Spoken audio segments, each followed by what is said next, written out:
बिस्मिल्लाहिर्रहमानिर्रहीम। अस्सलामुअलैकुम। आज की क्लास में हम लोग डिस्कस करने जा रहे हैं अकाउंट्स एंड एनुअल रिटर्न। आपकी बुक का चैप्टर नंबर 10 लगता है ये। और इसमें मेनली जो डिस्कशन हो रही है, सबसे पहले तो हम अपने स्ट्रक्चर को फॉलो करेंगे। पहले मैं आपको इस पूरे चैप्टर का एक ओवरव्यू दूंगा ताकि आपको पता चल जाए कि हमने क्या क्या बातें पढ़नी है, कैसे पढ़नी है और किस सीक्वेंस में चीज़ों को याद रखना है। लॉ है, याद तो रखना पड़ेगा।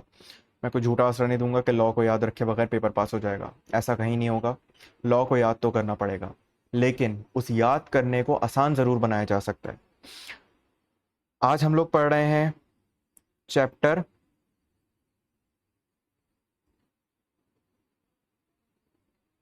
Chapter 10, accounts and annual return. Sir ये है मेरे पास chapter number 10, accounts and annual return. लफ्ज़ पढ़ के कुछ पता चल रहा होगा। एनुअल रिटर्न का नहीं पूछूंगा आपसे क्योंकि उसको आप नहीं जानते, लेकिन आप अकाउंट्स पढ़ के तो मुझे कुछ बता सकते हैं कि सर अकाउंट्स का लफ्ज़ आ रहा है तो मतलब क्या बातें हो रही होंगी। लॉ मुझे गाइडलाइंस प्रोवाइड कर रहा होगा किस हवाले से। जब मैंने लफ्ज़ अकाउंट सुना तो यहाँ पर मेरे जहन में कुछ बातें आई कि मुझे गाइडलाइंस प्रोवाइड की जा रही होंगी शायद जनरल लेजर से रिलेटेड। ठीक है, वो जो मैं ट्रायल बैलेंस बनाता हूँ उससे रिलेटेड, मैं जो लेट से फाइनेंशियल स्टेटमेंट बनाता हूँ उनसे रिलेटेड। तो अकाउंटिंग पर्सपेक्टिव से मुझे अकाउंटिंग एंड रिपोर्टिंग पर्सपेक्टिव से मुझे बताया जा रहा है कि आपने किन किन चीज़ों का ख्याल रखना है, कैसे कौन सी चीज़ बना लेनी है और क्या काम कहाँ पर करना है। तो मुझे अकाउंटिंग के हवाले से कुछ गाइडेंस प्रोवाइड की जा रही है इस अकाउंट्स वाले सेक्शन के अंदर। फिर उसके बाद एक चीज़ होती है एनुअल रिटर्न। एनुअल रिटर्न क्या होता है? एनुअल रिटर्न बेसिकली एक रिक्वायरमेंट है। क्या रिक्वायरमेंट है लॉ की तरफ से? कि हर कंपनी को साल में एक दफ़ा अपना ऑडिट वगैरह इन सब चीज़ों से फारिग होने के बाद एक काम करना है। उसने कुछ चीज़ें जो हम बताएंगे आपको, वो कुछ चीज़ें आपने लॉ को जमा करवा देनी है। बस इतनी सी रिक्वायरमेंट। तो एनुअल रिटर्न में उसने चीज़ें बताई हुई हैं, उसने टाइम पीरियड बताया हुआ है, उस टाइम के अंदर आपने वो डॉक्यूमेंट्स ले जाकर अपने रजिस्ट्रार को जमा करवा देने। अच्छा, मैं एक कॉन्सेप्ट यहाँ पर क्लियर करूँ, आपको मुख्तलिफ जगह पर पढ़ने को मिलेगा एसईसीपी और रजिस्ट्रार। इन दोनों में फ़र्क क्या होता है? इन दोनों में फ़र्क क्या होता है? इन दोनों में फ़र्क क्या होता है? एसईसीपी और रजिस्ट्रार में क्या फ़र्क होता है? एसईसीपी और रजिस्ट्रार में क्या फ़र्क होता है?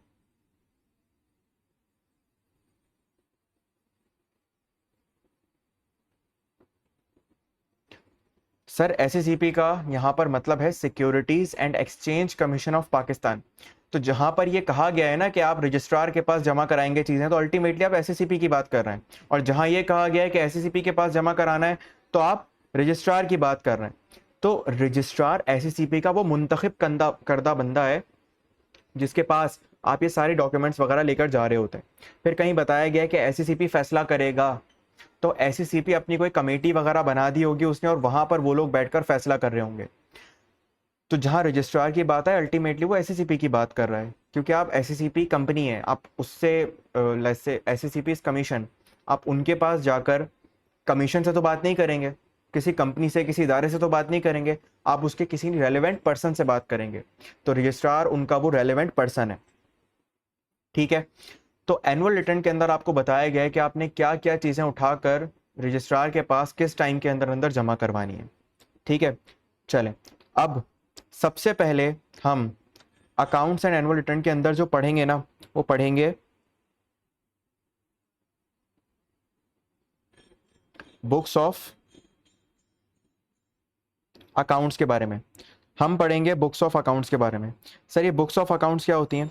देखिए, बुक्स ऑफ अकाउंट्स का मतलब होता है कि ये जो मैंने अभी ऊपर जिक्र किया ना, जनरल लेजर, ट्रायल बैलेंस, ये जनरल लेजर बनाने के लिए आप एक एंट्री पास कर रहे होते हैं, सेल्स, क्रेडिट, रिसीवेबल, डेबिट। तो सेल आपने हवा में तो रिकॉर्ड नहीं की, सेल के लिए कोई ना कोई इनवॉइस वगैरह इशू की होगी आपने। तो बुक्स ऑफ अकाउंट्स के अंदर हर कोई भी पेपर, बुक्स ये चीज़ें इसके अंदर आ जाती हैं जो कि बिलोंग करती हैं किस चीज़ से, आपकी अकाउंटिंग से रिलेटेड। कोई और एग्जांपल दें सर? सर अगर आप कोई मैन्युफैक्चरिंग एंटिटी हैं तो उसके अंदर कॉस्ट अकाउंटिंग रिकॉर्ड्स भी बनते हैं। कॉस्ट अकाउंटिंग रिकॉर्ड्स क्या होते हैं? जब थोड़ा सा आगे जाकर आप कैप 5 के अंदर मैनेजमेंट अकाउंटिंग देखेंगे तो वहां पर आपको पता चलेगा कि कॉस्ट अकाउंटिंग क्या होती है। तो मैं मुख्तलिफ जगह पर कॉस्टिंग कर रहा होता हूँ, उन कॉस्ट अकाउंटिंग के रिकॉर्ड्स प्रिपेयर कर रहा होता हूँ। सर मुझे उनका भी रिकॉर्ड संभाल के रखना है। तो बुक्स ऑफ अकाउंट्स के सेक्शन में आपको ये बताया गया है कि बुक्स ऑफ अकाउंट्स क्या होती है, बुक्स ऑफ अकाउंट्स के अंदर क्या क्या बातें आती हैं, हमारी जिम्मेदारी क्या है। देखो हमारी जिम्मेदारी है कि आपने बुक्स ऑफ अकाउंट्स की रिकॉर्डिंग एक तो ठीक करनी है, वो तो एक नॉर्मल कॉमन सेंस वाली बात है, लेकिन ये रिकॉर्डिंग करने के बाद आपने रिकॉर्ड्स को संभाल के रखना है एक सर्टेन टाइम तक। तो यहाँ पर आपको वो बताया गया कि आपने कितने टाइम तक अपने उन रिकॉर्ड्स को संभाल कर रखना है। आपको यहाँ पर गाइडेंस प्रोवाइड की गई है बुक्स ऑफ अकाउंट्स के अंदर। फिर अगर आप अपनी ब्रांचेस को ऑपरेट कर रहे हैं, मिसाल के तौर पे लेट्स से हबीब बैंक है, हबीब बैंक का हेड ऑफिस तो यहाँ पर है कराची के अंदर, लेकिन इसकी मुख्तलिफ ब्रांचेस पूरे पाकिस्तान में फैली हुई हैं। तो रिकॉर्ड्स ऑफ ब्रांचेस के हवाले से आपको बताया गया है कि आपने अपनी ब्रांचेस के रिकॉर्ड को किस तरह से संभाल के रखना है। वो रिकॉर्ड ब्रांच में होना चाहिए या हेड ऑफिस में होना चाहिए, कितने टाइम में कहाँ पहुँचाना है, वो बात आपको बताई गई है यहाँ पर। फिर उसके बाद अगर कोई इंस्पेक्शन की ख्वाहिशमंद करे, इंस्पेक्शन की ख्वाहिश करे, कौन करेगा? सर कोई डायरेक्टर कर लेगा। तो अगर डायरेक्टर मांग ले मेरे रिकॉर्ड्स तो उस हवाले से आपको गाइडेंस प्रोवाइड की गई है, दे देंगे सर, कोई मसला नहीं है। लेकिन अगर मेंबर मांग ले, अगर मेंबर आपसे कोई रिकॉर्ड्स वगैरह मांग ले तो सर मेंबर को मैंने पहले भी बताया था कि आप हर तरह की इंफॉर्मेशन नहीं देते। अब मेरी सेल्स के वाउचर्स, मेरी परचेज के वाउचर, मेरे कस्टमर की लिस्ट, मेरे सप्लायर की लिस्ट, ये मेरे लिए कॉन्फिडेंशियल डेटा है, ये मैं कभी भी अपने मेंबर्स के साथ शेयर नहीं करता। तो इस हवाले से आपको ये बात बताई गई है। फिर आपको बुक्स ऑफ अकाउंट्स की सूरत में ये भी बताया गया है कि अगर आप कंपनी को ताला लगाने की बात करें, मतलब in case of winding up, in case of winding up आपने फिर भी बुक्स ऑफ अकाउंट्स को उसी तरीके से मेंटेन करके रखना है। बंद करने के बाद भी आपने जो बंद करने तक के मामलात हैं उनको भी सही से रिकॉर्ड करना है। रिकॉर्ड करके फिर आगे के मामलात वो आपको वाइंडिंग अप पे बता देंगे आप, लेकिन वाइंडिंग अप करने तक आपने इसको सही से संभाल के रखना है। इनफैक्ट जब वाइंडिंग अप चल रही है तब भी, in case of winding up, आपने बुक्स ऑफ अकाउंट्स के साथ क्या करना है, आपको यहाँ पर वो गाइडेंस भी प्रोवाइड की गई है। जब आप बुक्स ऑफ अकाउंट से रिलेटेड सारी बातें समझ लेंगे तो पता है मेरा अगला स्टेप क्या होगा? आपका अगला स्टेप होगा फाइनेंशियल स्टेटमेंट्स।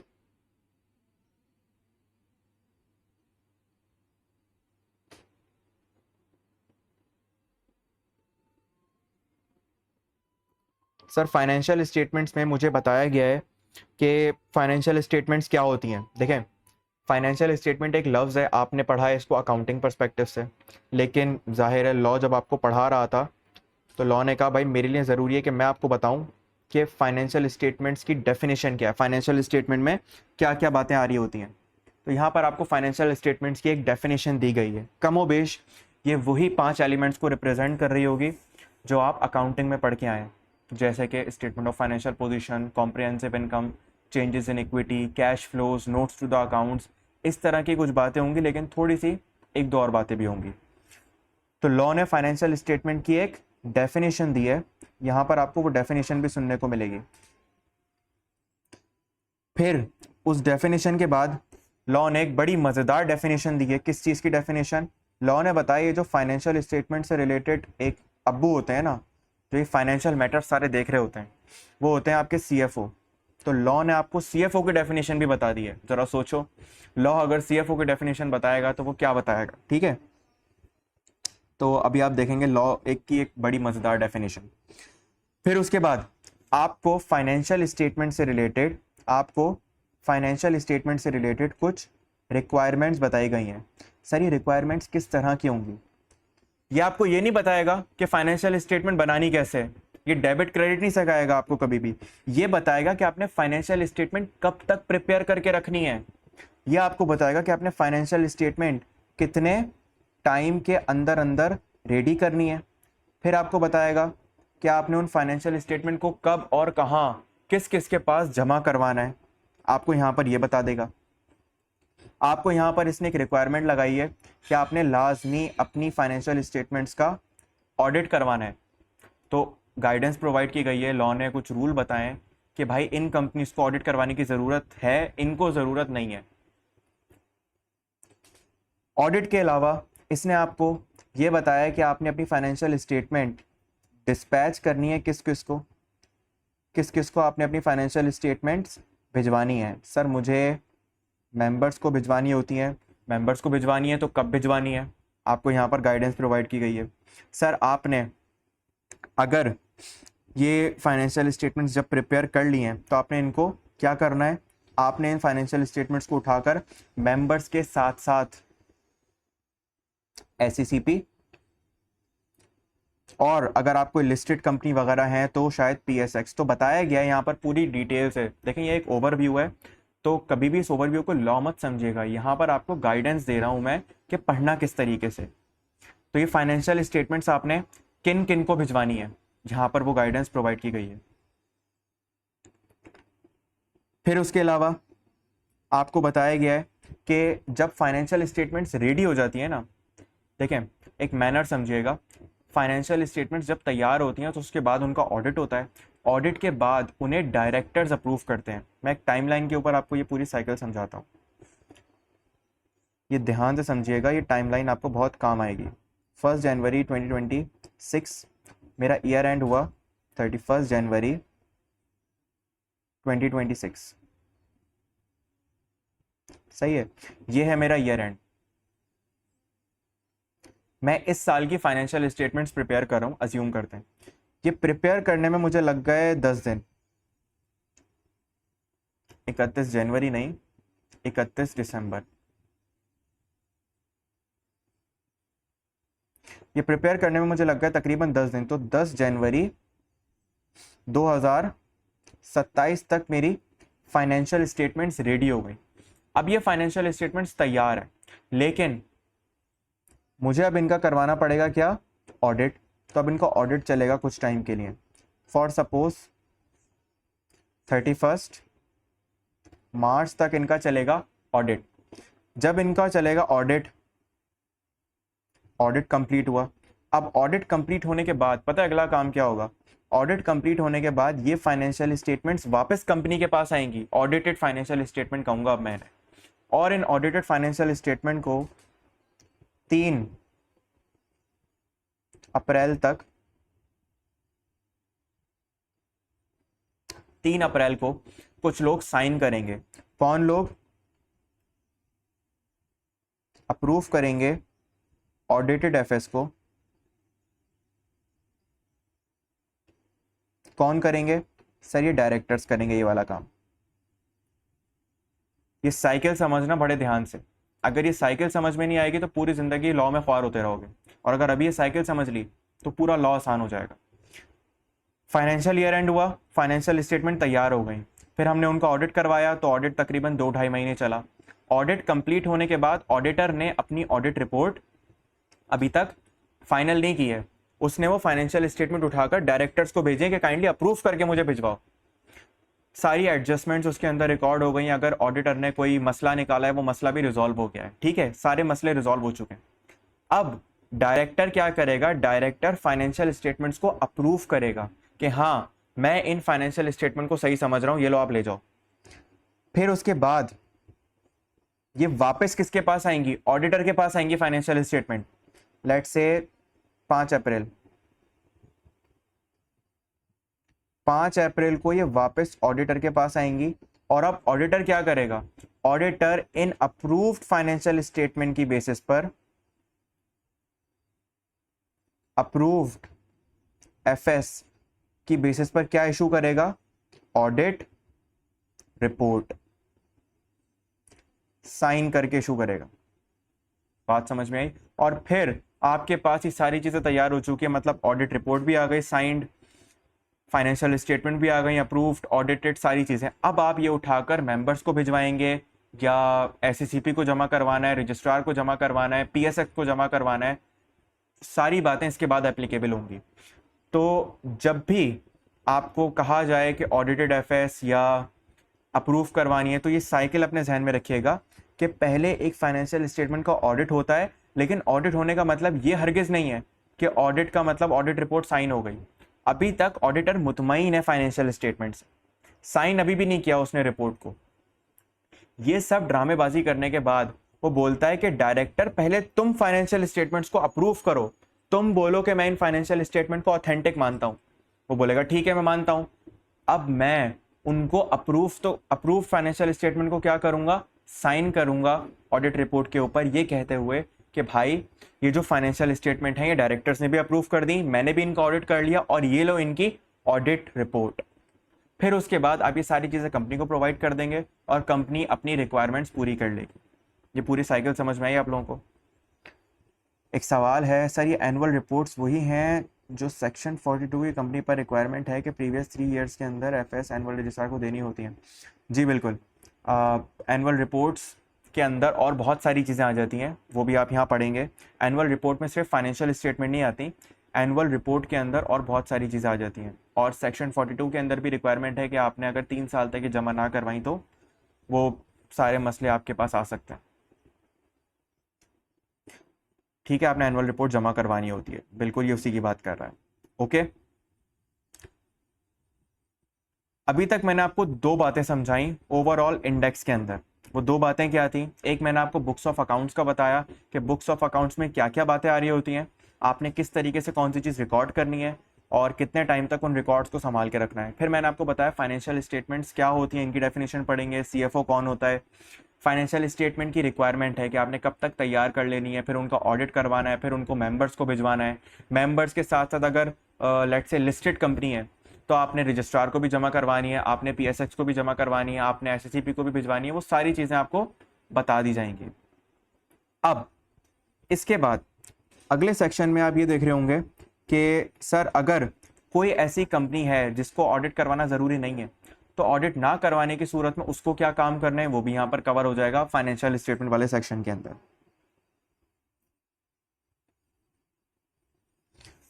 इसके साथ साथ कुछ और बातें भी आपको बताई गई हैं फाइनेंशियल स्टेटमेंट वाले सेक्शन में। वो है सर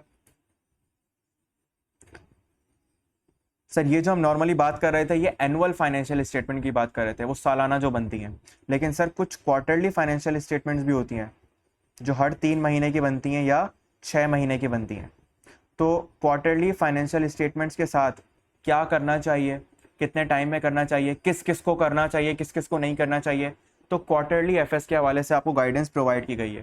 क्वार्टरली एफएस का ऑडिट करवाना है नहीं करवाना, सारी बातें बताई गई हैं आपको यहाँ पर।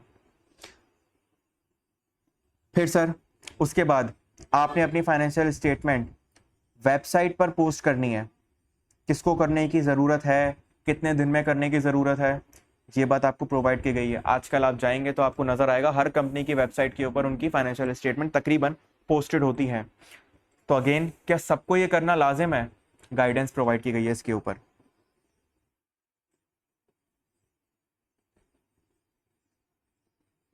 जब आप फाइनेंशियल स्टेटमेंट से रिलेटेड सारी बातें कवर कर लेंगे तो फिर आपको अगला स्टेप पढ़ाया जाएगा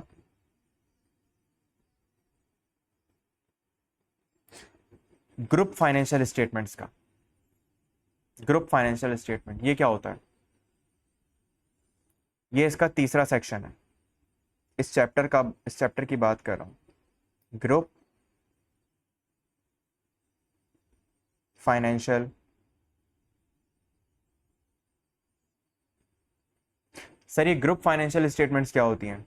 देखो, आपने पेरेंट सब्सिडरी का कॉन्सेप्ट सुना है? बिल्कुल सर सुना है हमने। सर एक होता है हमारे पास पेरेंट और एक होती है हमारे पास उसकी कोई ना कोई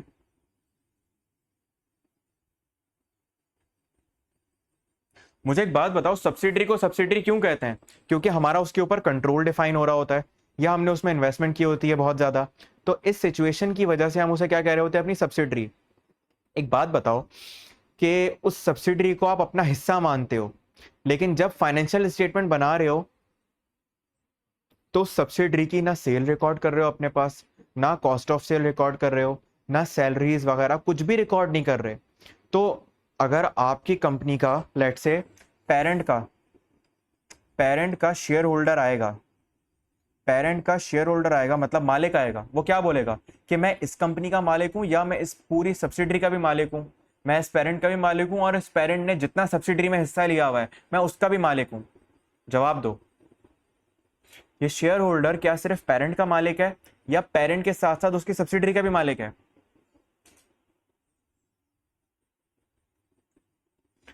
ये शेयर होल्डर सिर्फ पेरेंट का मालिक है या उसकी सब्सिडरी का भी मालिक है? नहीं, गलत जवाब दे रहे हैं आप लोग। ये शेयर होल्डर पेरेंट का मालिक तो है लेकिन साथ साथ उसकी सब्सिडरी का भी इनडायरेक्ट ओनर है। समझना कैसे, एग्जाम्पल के थ्रू समझाता हूं। इस शेयर होल्डर ने 100 रुपए से एक कंपनी बनाई, लेट से, यार यूनिलीवर बहुत हो गया, कोई और कंपनी का नाम बताओ मुझे। एंग्रो, एंग्रो कॉरपोरेशन, एंग्रो कॉरपोरेशन बनाई इसने 100 रुपए से। पता है अगला काम इसने क्या किया? इसने 100 रुपए से कंपनी बनाई और उस कंपनी को चलाया। कंपनी चलाते चलाते ये कंपनी पता है कितनी बड़ी हो गई? ये कंपनी ने कोई 500 रुपए के पैसे संभाल के रख लिए, एसेट्स तैयार हो गए। मालिक कौन है इसका? Share holder. मालिक कौन है इसका? सर ये शेयर होल्डर है। उसके बाद एंग्रो कॉरपोरेशन ने डिसाइड किया कि हम 500 रुपए में से 200 रुपए की एक और कंपनी बनाएंगे, उसका नाम होगा एंग्रो फर्टिलाइजर। फिर इन्होंने कहा 200 रुपए इन्होंने दे दिए एंग्रो फर्टिलाइजर को। फिर इन्होंने कहा कि हम 100 रुपए से एक और कंपनी बनाएंगे और उसका नाम रखेंगे एंग्रो पावर जेन। तो मुझे एक बात बताओ, ये जितने पैसे आप लगा रहे हो और मजीद कंपनियां बना रहे हो, ये किसके पैसों पे बना रहे हो? सर ये इनिशियल 100 रुपए, अगर ये 100 रुपए ना होते क्या ये पूरी सल्तनत बनती? अगर ये 100 रुपए ना होते क्या ये सल्तनत बनती? नहीं बनती। तो अगर मैं इनडायरेक्टली आपसे पूछूं, इनडायरेक्टली, डायरेक्टली तो शेयर होल्डर इसका मालिक है, लेकिन अगर देखा जाए तो शेयर होल्डर एंग्रो का भी मालिक है और एंग्रो ने जितना जितना हिस्सा इन दोनों में डाला हुआ है उसका भी शेयर होल्डर मालिक है। जवाब दो, है या नहीं?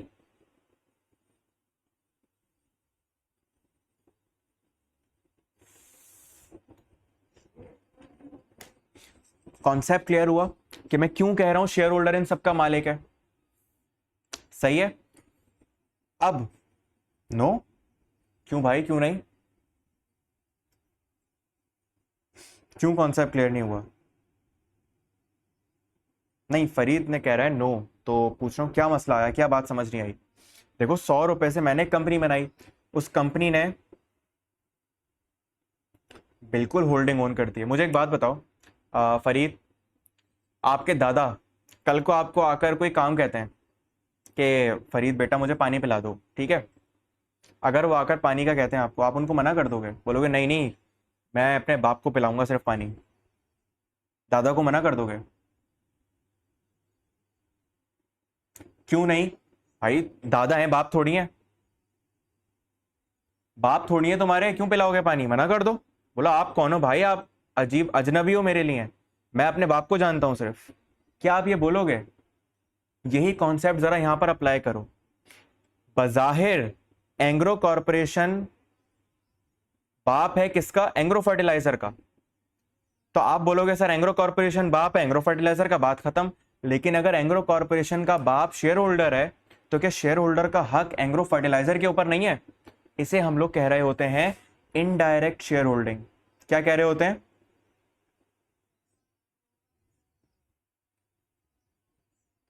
मेरा डायरेक्टली कंट्रोल नहीं है एंग्रो फर्टिलाइजर के ऊपर, लेकिन मेरी एक कंपनी के अंदर आती है ये कंपनी।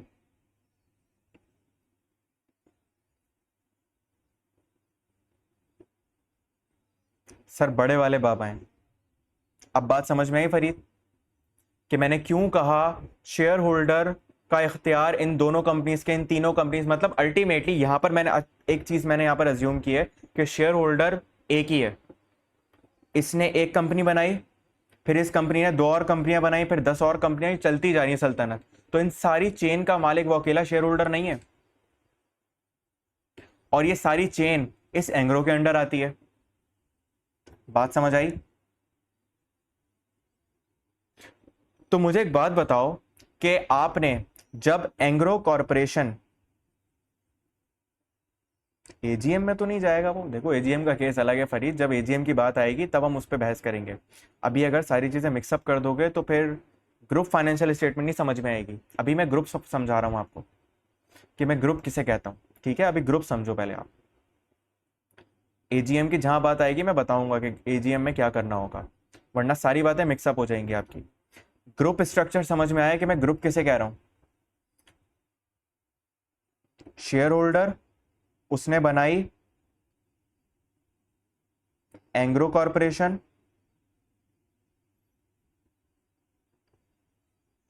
एंग्रो कॉरपोरेशन ने बनाई एंग्रो फर्टिलाइजर, और एंग्रो कॉरपोरेशन ने बनाई एंग्रो पावर जेन,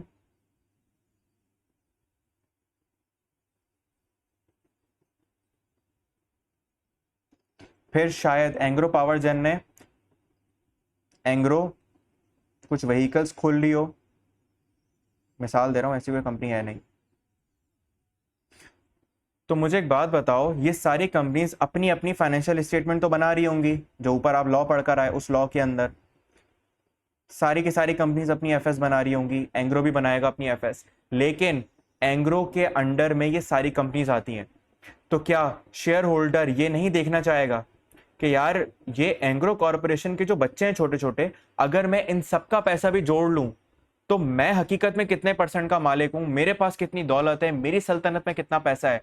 या मेरे पास दूसरा ऑप्शन है कि मैं इसकी सम उठाऊं, इसकी पैसे उठाऊं, इसके पैसे उठाऊं, इसके पैसे उठाऊं, सबके पैसे उठाकर जोड़ूं और फिर देखूं मैं कितनी दौलत का मालिक हूं।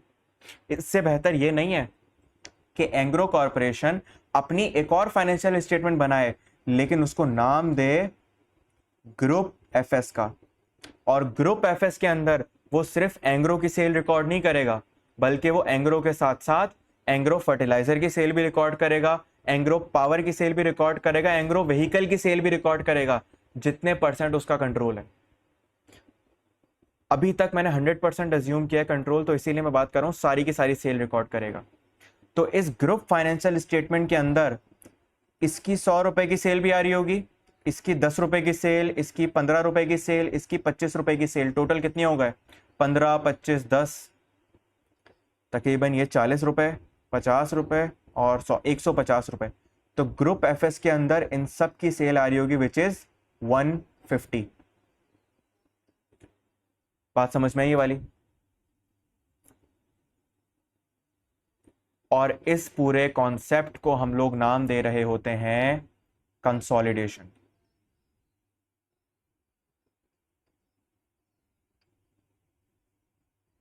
इस पूरे कॉन्सेप्ट को हम नाम देते हैं कंसोलिडेशन का। आप जब कॉर्पोरेट रिपोर्टिंग में आएंगे तो आप एक टॉपिक पढ़ेंगे विच इज कंसोलिडेशन। तो कंसोलिडेशन, हम अपनी सब्सिडरी कंपनीज की सारी फाइनेंशियल स्टेटमेंट्स को जोड़कर एक फाइनेंशियल स्टेटमेंट बनाते हैं, उसको हम लोग क्या कह रहे होते हैं? Group financial statements. क्योंकि ये फाइनेंशियल स्टेटमेंट किसी एक कंपनी की नहीं है, बल्कि ये पूरे एंग्रो ग्रुप की होती हैं। बात समझ में आई? सबको क्लियर है ये ग्रुप फाइनेंशियल स्टेटमेंट का कॉन्सेप्ट?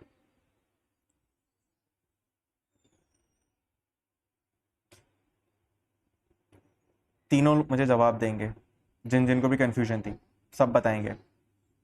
गुड। तो this is the concept behind group financial statement. मैंने आपको बताया क्या होती है। अब इस ग्रुप फाइनेंशियल स्टेटमेंट से पर्टेन करते हैं कुछ प्रोविजंस वगैरह। क्या मतलब? आपको बताया गया है कि किन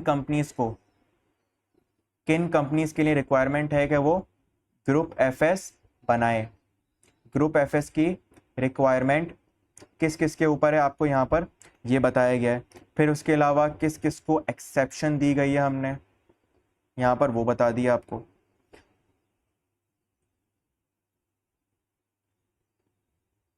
अगर आपने टाइम पर ग्रुप फाइनेंशियल स्टेटमेंट नहीं बनाई तो उस सूरत में क्या पेनल्टी वगैरह आपको फेस करनी पड़ सकती है, ये बता दिया आपको। एक बहुत अहम मैटर डिस्कस किया है यहाँ पर, which is if financial year do not coincide, बहुत बड़ा मसला बन जाता है ये, लेकिन इस मसले का हल भी दिया है इस लॉ ने। क्या मसला बन जाता है सर, हमने तो बड़ी आसानी से कह दिया एंग्रो की सेल उठाओ प्लस कर दो, एंग्रो पावर जेन की सेल उठाओ प्लस कर दो, लेकिन मुझे बताओ अगर एंग्रो के लिए ईयर एंड दिसंबर 26 है और एंग्रो फर्टिलाइजर के लिए ईयर एंड जून 26 है, अब कैसे करोगे कंसोलिडेट, ये तो बताओ। सर एक कंपनी की सेल रिकॉर्ड होती है जनवरी से दिसंबर तक, एक कंपनी की सेल रिकॉर्ड होती है जुलाई से लेकर जून तक, अब इनको सम कैसे करोगे, क्योंकि ये तो दो अलग अलग फाइनेंशियल ईयर हैं और दो अलग अलग फाइनेंशियल ईयर को तुम प्लस कर ही नहीं सकते, क्योंकि ये तुम्हारे अकाउंटिंग के प्रूडेंस कॉन्सेप्ट की खिलाफ वर्जी है, ये मैचिंग कॉन्सेप्ट की खिलाफ वर्जी है, सॉरी प्रूडेंस नहीं, मैचिंग कॉन्सेप्ट की खिलाफ वर्जी है। तो जब आप अपने मैचिंग कॉन्सेप्ट की खिलाफ वर्जी कर दोगे तो लॉ भी नाराज हो जाएगा। तो लॉ ने इसके ऊपर गाइडेंस प्रोवाइड की है कि अगर होल्डिंग कंपनी का और सब्सिडरी कंपनी का फाइनेंशियल ईयर एंड कोइंसाइड नहीं करता, सेम नहीं है, तो इस सिचुएशन में आपने क्या करना है।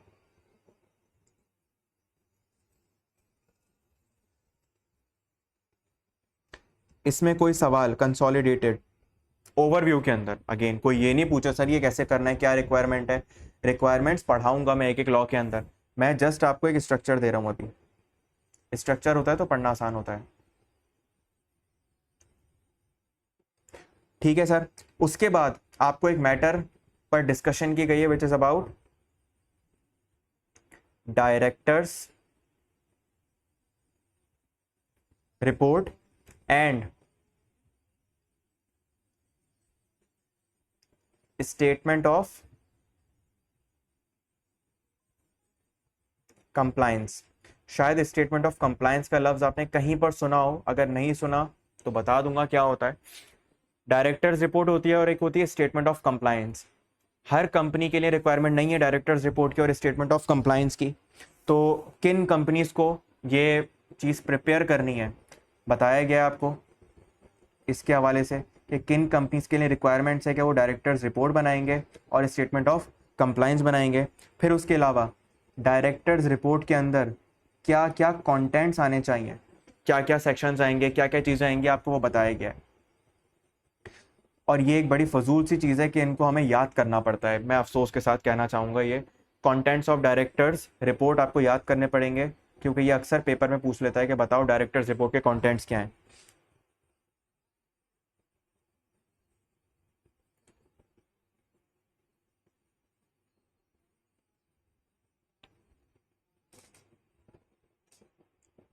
डायरेक्टर्स रिपोर्ट पढ़ने के बाद आखिरी चीज आप एक पढ़ेंगे जो बहुत एक छोटी सी चीज है which is about annual return.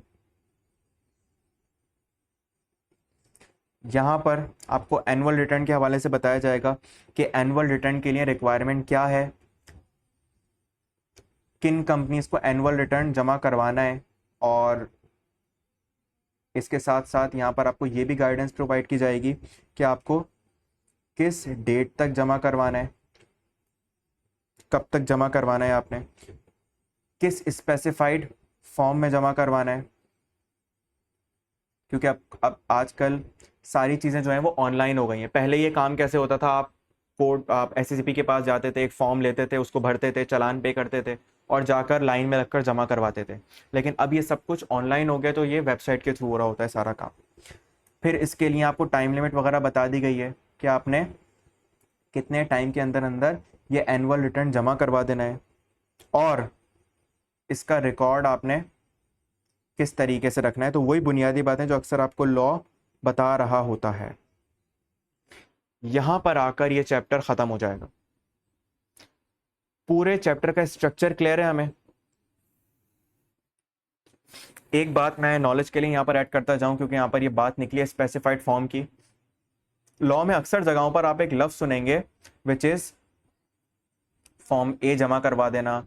आप तो अभी शायद ना सुने, लेकिन आगे जाकर फॉर्म 9 जमा करवा देना, फॉर्म 27 होता है वो जमा करवा देना, फॉर्म 28 होता है वो जमा करवा देना, फॉर्म 29 होता है वो जमा करवा देना, एंड सो ऑन। इस तरह के बहुत सारे फॉर्म्स हैं, ये मुख्तलिफ फॉर्म्स हैं।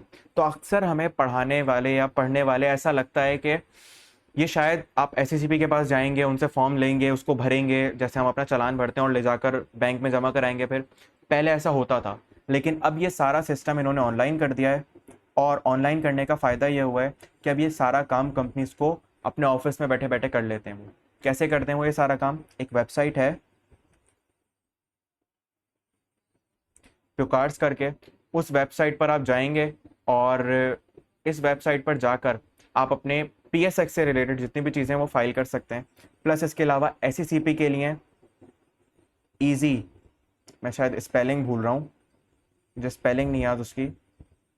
एससीसीपी के लिए जो वेबसाइट यूज़ होती है वो होता है ईजी फाइलिंग, या ईजी फाइल करके कुछ नाम है उस वेबसाइट का। एससीसीपी से रिलेटेड जितनी भी फाइलिंग होती है आप वहाँ पे कर लेते हैं, और प्यूकार्ड्स पोर्टल है जिस पर जाकर आप ये सारे फॉर्म सबमिट करवा रहे होते हैं। तो just for the knowledge purpose आपको पता होना चाहिए कि आज के दौर में ये काम कैसे हो रहा है। जब हम डेटा सिस्टम पढ़ रहे हैं आज के दौर में, तो हमें फॉर्म्स भी वो 50-60 साल पुराने ना पता हों, हमें प्यूकार्ड्स और ईजी फाइल के बारे में पता होना चाहिए। अफसोस की बात यह कि आपकी बुक में इस पर जिक्र तक नहीं किया गया, और ना सिर्फ आपकी बुक में बल्कि सीए फाइनल लेवल पे भी इस पर जिक्र नहीं किया गया। ये बात सिर्फ तब पता चलती है जब आप प्रैक्टिकली फील्ड में जाते हैं तो आपको पता चलता है। और फिर अक्सर जगह पर स्टूडेंट्स को शर्मिंदगी भी फेस करनी पड़ती है, क्योंकि सामने वाला समझता है यार ये कितना डम इंसान है, उसको इस बेसिक चीज़ का नहीं पता, हमें बताया नहीं गया, हमारा क्या कसूर है। ठीक है, तो मेरे नॉलेज में जितनी बातें वो सारी बातें आप तक पहुंचा दूंगा। ये पूरा स्ट्रक्चर क्लियर है यहाँ तक? आज मेरा मेन ऑब्जेक्टिव आपको इस चैप्टर का स्ट्रक्चर क्लियर करना था, ताकि आपको अंडरस्टैंडिंग मिल जाए कि हम क्या पढ़ने जा रहे हैं। अब वही हमारा पैटर्न कि हम एक एक सेक्शन के ऊपर बातें कर लेंगे। देखो, जब स्ट्रक्चर पढ़ लिया ना तो चैप्टर डिस्कस करना आसान है। क्यों? बुक्स ऑफ अकाउंट्स में क्या बातें होंगी? बुक्स ऑफ अकाउंट्स बनाना है, बुक्स ऑफ अकाउंट्स कितने टाइम तक मेंटेन करना है, और किसको बनाकर रखना है, किसको नहीं बनाना, कौन इंस्पेक्ट कर सकता है, कौन इंस्पेक्ट नहीं कर सकता, वाइंडिंग अप के केस में क्या करना है। ये 6 बातें मैं आपको लॉ से पढ़ाऊंगा, ज़बानी बताऊंगा, बातें आपको समझ में आ जाएंगी, आप रट्टा भी मार लेंगे। लेकिन मैं ये चाहता हूं कि जब आप कोई चीज़ याद करें तो उसको समझ के याद करें। क्लियर है? आज की क्लास से रिलेटेड कोई भी सवाल है तो पूछ लें।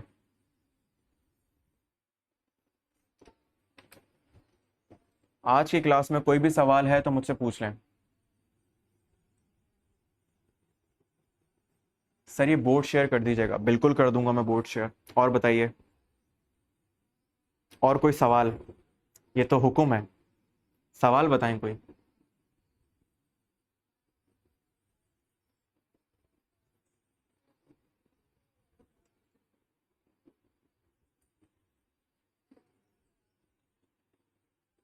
नो, कोई सवाल नहीं है जी। सीलॉ कौन एंड होगा? ये क्या होता है भाई? कब एंड होगा? सीलॉ कब एंड होगा? सीलॉ वही, जैसे हमारी स्ट्रेटेजी होती है कि पेपर से 20-25 दिन पहले इंशाल्लाह आपके सीलॉ कंप्लीट हो जाएगा। जैसे बाकी के मैं डीएसआर कंप्लीट करवाऊंगा, ऐसे सीलॉ भी कंप्लीट कराऊंगा। और फिर आखिर के दिनों में हम एक पूरी वर्कशॉप करेंगे जिसमें इसी तरीके से हम एक फास्ट पेस के अंदर सारी चीज़ों को रिवाइज कर लेंगे। एक अहम बात मुझे मॉक के हवाले से बताएं कि मॉक कब कंडक्ट करना है।